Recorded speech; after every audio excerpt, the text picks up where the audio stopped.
I'm going to tell you something that happened to me about 30 years ago, more or less.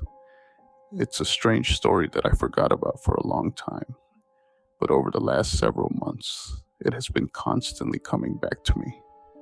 Way back when it first happened, I only told a few people because I knew it wasn't easy to believe, and about how absurd and unbelievable it actually sounds. Even I sometimes doubt if it really happened. The strange thing is that some of these people, for some reason, have been reminding me of this event, and one of them encouraged me to share it. It took me a while to decide to do it. I feel an odd fear and nervousness remembering this event, but even so, I'll tell you the story just as it happened. I'm a hairstylist living in California. Back then, I had a small salon set up at home, and my client base was growing steadily as the neighborhood was still developing, and my business was the only one of its kind there. My house had 2 floors. The living room was downstairs, and the kitchen, dining room, and bedrooms were upstairs. This is how it happened. It was a Saturday afternoon, maybe around 2 or 3, I don't remember exactly, but we were about to sit down to eat. My husband had come home early from work, and we had prepared steak, mashed potatoes, Caesar salad, corn, and warm rolls. Something delicious, very appetizing.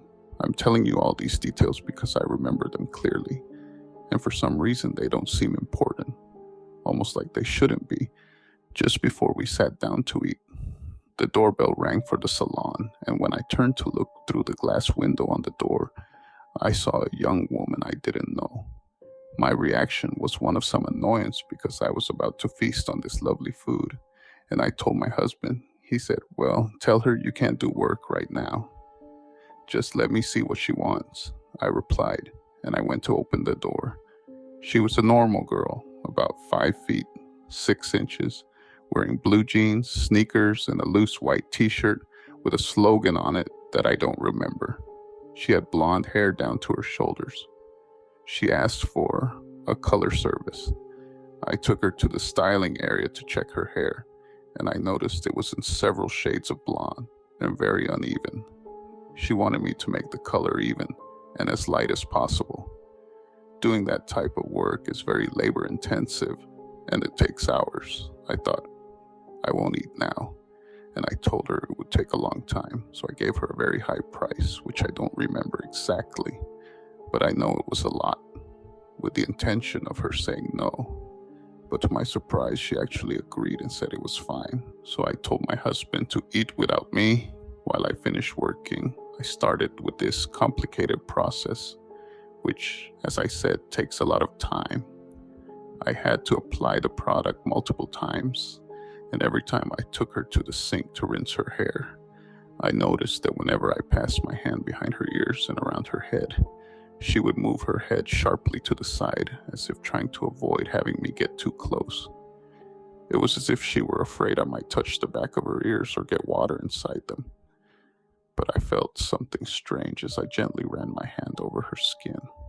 It was rough, almost like there were scabs there.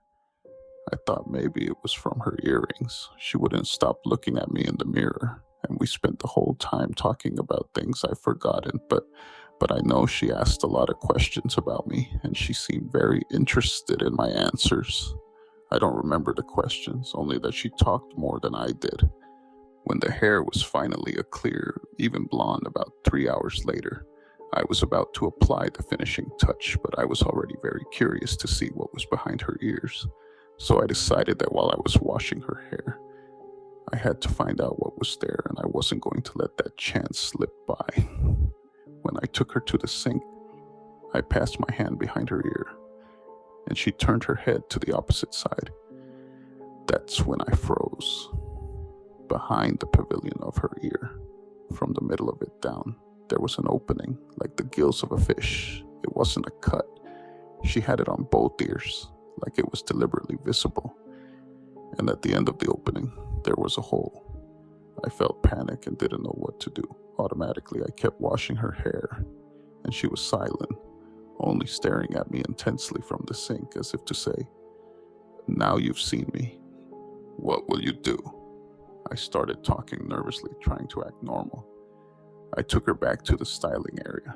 She didn't talk anymore, she just kept staring at me. That's when I noticed that her eyes were very, very big, just large, not slanted, and they were a light brown color. Her skin was very white but not pale. I remember asking her who had sent her to me, and she said someone who knew me very well.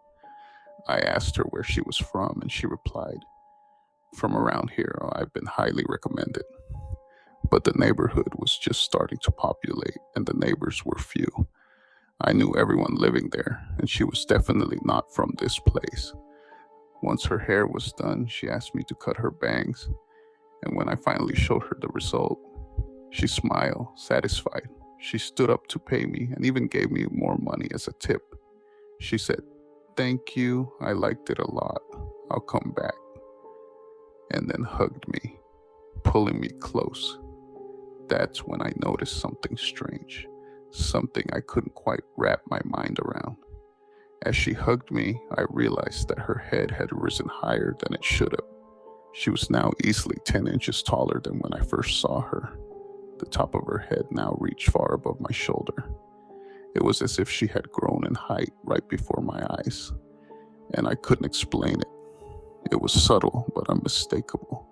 It was like she had somehow stretched, or something had shifted, and I couldn't process how or why.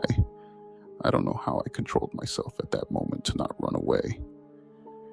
I truly don't understand how I did it. I do have to say that the hug was friendly, not threatening in any way, and not with any bad intention. It felt respectful, almost like affection, which actually makes it more eerie to me. I also want to mention that we were alone for about 5 hours without any interruption, which was highly unusual to say the least. My husband didn't come down at all, even though he usually would always come to check up on me and my work. That day, he did not. Also, no other clients came in, even though it was a Saturday. Thinking of that makes me very uneasy. I still don't understand why. When she left, my husband almost immediately came downstairs to ask if I was going to eat dinner. I was still crying uncontrollably as he asked me what was wrong. When I calmed down a bit, I told him about the strange occurrence, but of course he didn't believe me. To this day, she hasn't returned, but I know she will, and I'm afraid.